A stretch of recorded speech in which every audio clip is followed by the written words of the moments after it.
All right, Gresh, now that the World Series is over, you're back on the Sports Wrap. Stupid baseball. Astros, the winners. Good for them, by the way. Yeah, that that's city cool. needed a little something. Yeah, that was really cool. And the Dodgers have become at least a little hateable because of the big payroll, but another story and for all the another Hollywood time. people pretending to be Dodger my fans. God, Mary Hart. There's nothing worse than the star who's like, go, go, go, when they have no idea what they're cheering for. All right, about when did this break?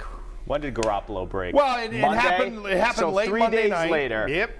Everyone you've talked to, everything you've read, everything you've heard, is your reaction any different today than it was when you were in here Monday? No, not really, Yianni. The only thing that's different for me is the fact that there wasn't another move to bolster this year's roster.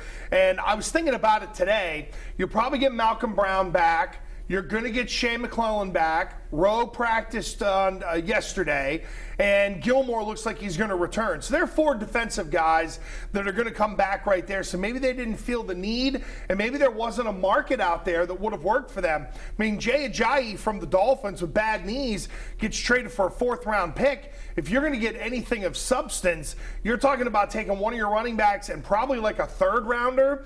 And when you go back and look at some of the moves they made, some of their currency could be accounted for. So I think this high 49ers pick gives them 2 things next year: the ability to maybe draft another quarterback, or the ability to slide back, get picks in the middle rounds, and do what they normally do. What'd you think of Kyle Shanahan saying yesterday that he may not start Garoppolo all season? Have you seen that team? They're 0-8. They are hot garbage. They are bad, and he's got to learn the system. And it's not what the Patriots are doing. It's a very different system. So he's got to digest everything. They just don't have the people around Jimmy Garoppolo, arguably, to keep him safe. Now, what's interesting is if you're the existing quarterback there, C.J. Beathard, and you're like, well, they can throw me out there. I guess I'm mincemeat, while the Joy Boy, who they just got, gets to sit there and wait until the team is really good. I don't buy that. I think it'll take a couple of weeks for Garoppolo to digest the offense, but he's going to play this year.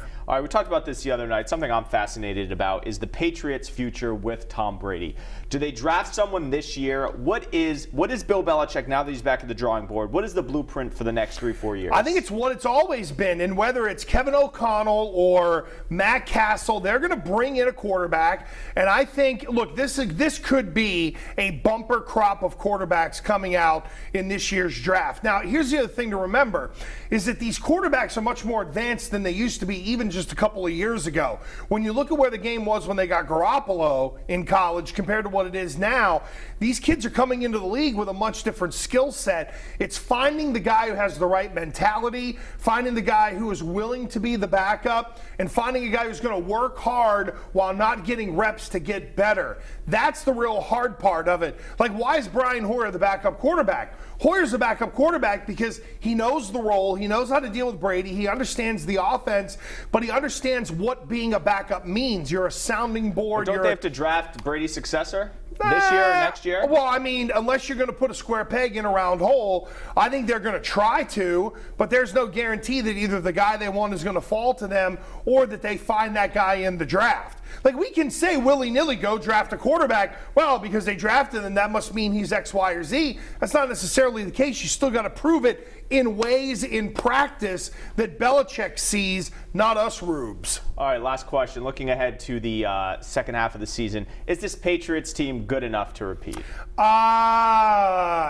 They're good enough to get back to the Super Bowl, because when you look at the AFC, it ain't that tough. I mean, look at their schedule the rest of the way. A lot of AFC East teams. Pittsburgh's thrown in there. Denver doesn't scare you.